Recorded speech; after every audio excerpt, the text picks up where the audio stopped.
Ad hoc കമ്മിറ്റിയുടെ പ്രവർത്തനം തടയണമെന്നാവശ്യപ്പെട്ടുള്ള ഹർജിയിൽ കക്ഷി ചേരാനുള്ള അൻസിബ ഹസന്റെ നീക്കത്തിനെതിരെ ശ്വേതാ മേനോൻ വിശദീകരണ പത്രിക നൽകാൻ ശ്വേതയ്ക്ക് കോടതിയുടെ നിർദ്ദേശം. ശ്വേതാ മേനോന്റെ ഹർജി നിലനിൽക്കില്ലെന്ന് രമേഷ് പിഷാരടിയും കോടതിയിൽ. വിവരങ്ങളുമായി ഉമേഷ് ചേരുന്നുണ്ട്. കൊച്ചിയിൽ നിന്ന് ഉമേഷ്, ഇപ്പോൾ ഇത് ആ സംഘടനാ തർക്കം കോടതിയിലേക്ക് പോകുന്നത് സാഹചര്യം. ശ്വേതാ മേനോൻ രാജിയിലേക്കില്ല, അഡ്ഹോക്ക് കമ്മിറ്റിക്ക് പ്രവർത്തിക്കാനുമാകില്ല. എന്താണ് പുതിയ സാഹചര്യം?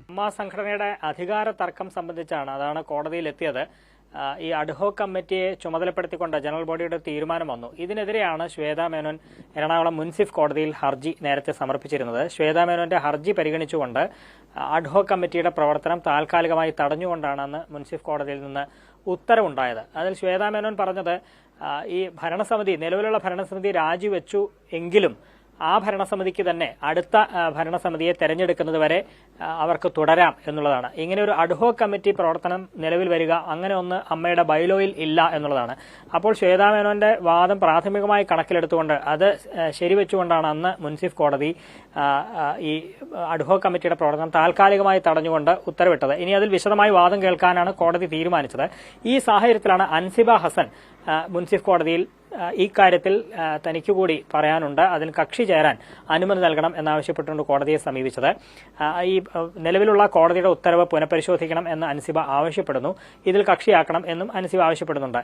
ഈ നീക്കത്തിനെതിരെയാണ് ശ്വേതാ മേനോൻ രംഗത്ത് വന്നിരിക്കുന്നത്. ശ്വേതാ മേനോൻ അൻസിബയുടെ ഈ കക്ഷി ചേരൽ അപേക്ഷയെ എതിർക്കുകയാണ്. കാരണം ഇത് അമ്മയുടെ സംഘടനാ പ്രസിഡന്റും അതല്ലെങ്കിൽ അഡ്ഹോക്ക് കമ്മിറ്റിയുടെ ചുമതലപ്പെട്ടവരും തമ്മിലുള്ള തർക്കമാണ്. അതിൽ മൂന്നാമതൊരാൾക്ക് അതിൽ സ്ഥാനമില്ല, അങ്ങനെ കക്ഷിയാക്കേണ്ട കാര്യമില്ല എന്നാണ് ശ്വേതാ മേനോൻ വാദമായി ഉന്നയിച്ചത്. ആ ഘട്ടത്തിൽ അങ്ങനെയെങ്കിൽ അത് എന്തൊക്കെ കാരണം കൊണ്ട് ഈ അൻസിബയെ കക്ഷിയാക്കരുത് എന്നുള്ളത് ഒരു വിശദീകരണമായി നൽകാൻ കോടതി നിർദ്ദേശിക്കുകയായിരുന്നു.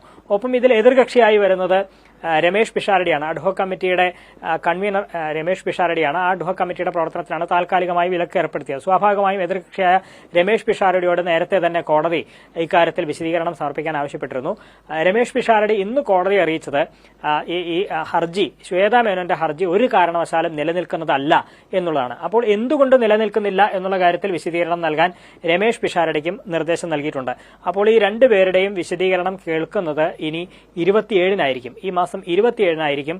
27-ന് മുൻപ് രണ്ടു കൂട്ടരോടും ഇക്കാര്യത്തിൽ വിശദീകരണം നൽകാൻ അറിയിച്ചിട്ടുണ്ട്. അതിനുശേഷമായിരിക്കും അൻസിബയെ കക്ഷിയാക്കണോ വേണ്ടയോ എന്നുള്ള കാര്യത്തിൽ കോടതി അന്തിമമായ തീരുമാനം എടുക്കുക. സിജു. ശരി, ഉമേഷാണ് കൊച്ചിയിൽ നിന്ന് അമ്മയിലെ അധികാര തർക്കവുമായി ബന്ധപ്പെട്ട കോടതിയിൽ നടന്ന വ്യവഹാരങ്ങളെക്കുറിച്ചുള്ള വിവരങ്ങൾ നൽകിയത്.